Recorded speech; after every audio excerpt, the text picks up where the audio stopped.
was going to host a working dinner for the invited African heads of state and government. Ethiopia plays a critical role.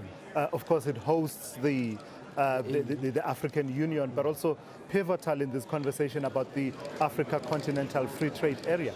Of course, Tulas. In fact, Ethiopia is changing its foreign policy course.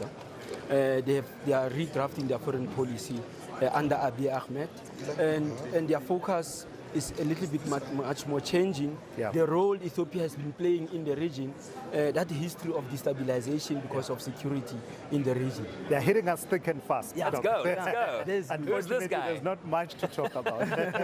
Luiz Inácio Lula da Silva, the president of Brazil.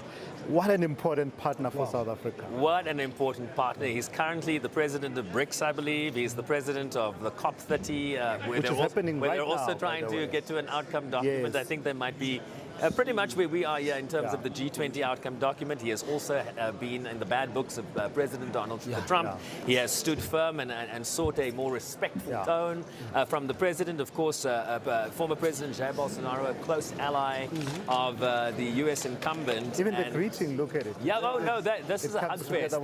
This is a hug fest. Yeah. I don't know. It says a lot as well, Sherwin and Doc, I imagine, that he's busy. He's not someone who doesn't have anything to do. As you say, COP30 happening in his country as we speak, but he took the time to come out here. Look, we place much more focus on, when you talk BRICS, we place much more focus on China, the leadership of China.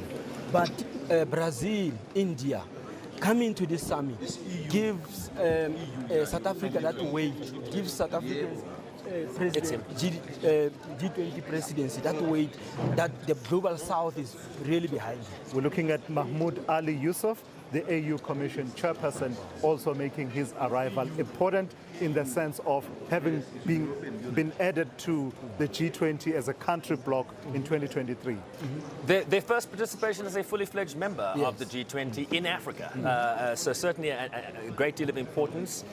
He was also recently at the United Nations. They have this annual UN AU Commission Secretariat bilateral at the UN, and I asked him about the absence of the United States, and he said that it was very disappointing that they would not be here, but that this was Africa's time, this was Africa's G20, and it was important to come up with a product that is going to benefit Africa. And he was talking about how we need to put our demands on the table, and some people didn't like the word demands, but I think we're at that critical juncture in terms of development that if we don't demand it, you're probably not going to get it, so you might as well.